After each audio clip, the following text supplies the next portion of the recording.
Many people like to use the words frugal and cheap interchangeably as if they have the same meaning, but these words are not the same, and understanding how they differ can result in big savings.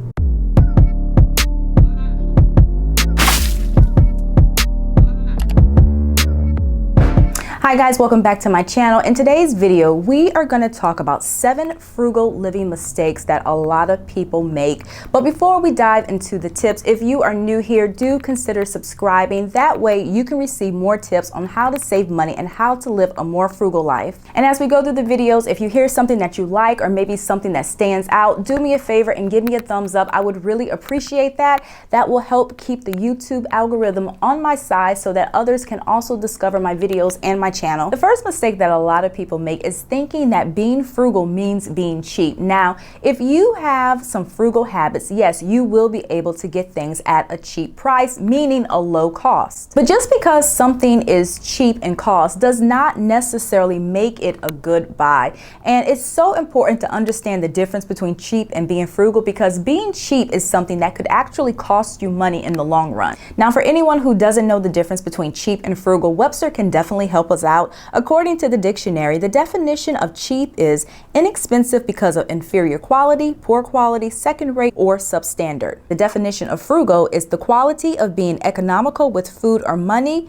thriftiness, and carefulness. Now, this doesn't mean that you have to pay good money for everything that you buy, because obviously that wouldn't make any sense. However, it is smart to consider what you're getting for your money. Because if you get into a habit of always looking for the dirt cheap prices or rock bottom prices, you could end up having to replace a lot of your items frequently, which could end up costing you more money. The next frugal mistake is prematurely tackling DIY projects. Now, I'm all for using your hands. If you know how to do something yourself, it makes absolutely no sense to pay someone. However, there is a wrong and a right way for tackling a DIY project, and the right way includes actually knowing what you're doing. One good thing about home improvement projects is that there are so many educational videos that will break down step by step how you can complete a task. However, if you only watch 3 minutes of a 15-minute video on how to do something, or if you think that you can go in your bathroom, demolish it, and do a complete bathroom renovation because you've seen 1,000 episodes of Property Brothers,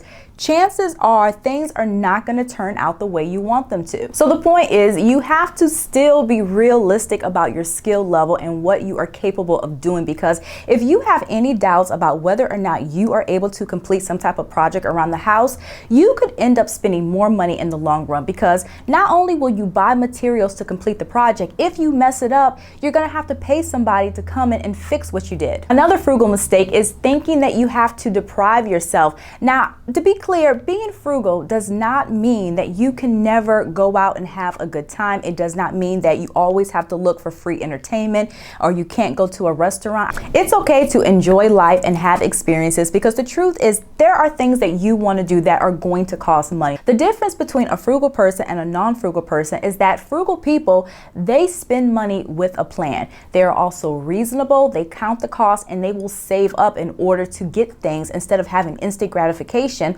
which a lot of times could lead to debt. Not only is it okay to enjoy your money, but you do not have to feel guilty about doing this. If you have a reputation among your friends or family for being a very frugal person, some people might, jokingly call you out because you're spending money on something, more so if it's something that you probably didn't spend money on in the past. But again, if you are being responsible with your money and that you are reasonable, you've saved up for it, you've counted the cost, and it's not going to hurt you financially, it's perfectly okay to spend your hard-earned cash. Another mistake that a lot of people make is stockpiling, which is basically buying something just because it's on sale or it's a good deal. Now, in hindsight, yes, you are probably getting a lot for your money. Frugality can actually backfire when you can never pass up a deal, because the reality is there's always going to be a deal. Every weekend, every holiday, something is going to be on sale. If it's a back-to-school sale and you see notebooks for 50 cents, you may think, oh, it's a great deal, so you go out and you buy 50.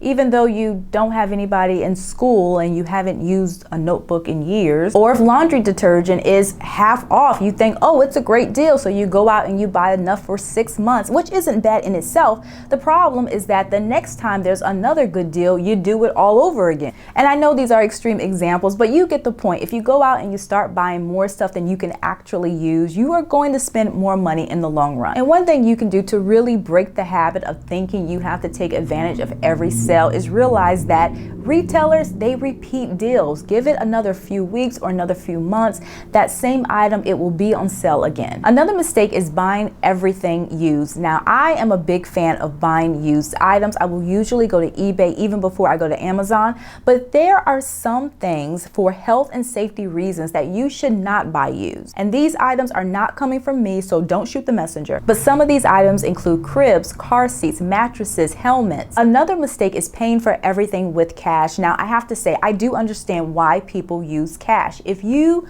are a savvy shopper and you only buy what you can afford, using cash makes sense. However, if you are able to responsibly use a credit card, meaning that you are committed to paying off a balance in full every month, using credit over cash is an excellent way that you can earn points, miles, or cash back towards future purchases, which can actually save you money. If you think about it, if you're going to buy these items anyway, why not make some money in the process? Now, if you simply feel that cash is king and this is your preferred method of buying things, that is okay too. But one thing you could do is look into opening a rewards checking account. This way you can earn points or cash back every time you use your debit card. Another mistake that a lot of people make is spending too much time trying to save a buck, and this is something that I used to do in the past. Comparison shopping can definitely help you get more for your money, and it is so smart to shop around, whether you're buying stuff in stores or even if you're buying stuff online. And perfect example, this week I purchased an indoor plant online,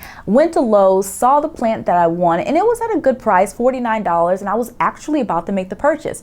However, something told me, just go and look on Home Depot's site. You know, you may see something there that you like better, and I did. Let me tell you, I found the exact same plant, same size, same everything, $24 on sale. I'm so glad that I saw it because I would have been hot if I learned later that I paid 50% more. So my point is, comparison shopping can save you money, but you have to be reasonable with the amount of time that you spend doing this. Like, I know people who will go to like 3 and 4 different food stores every week to complete their grocery shopping. And you know, I can understand if this store sells something that this store doesn't, but going here because this item is slightly cheaper and then going here because this item is a little bit cheaper. I mean, to me, I don't know, maybe you can explain this to me, but it just doesn't make any sense because the way I figure, the prices aren't going to be that much different, and the amount of time that you spend in gas driving around from store to store, I mean, I don't know, it's almost like you might as well just shop in one place and save the gas and the time. And I've also known people who will drive like 5 or 10 minutes out of their way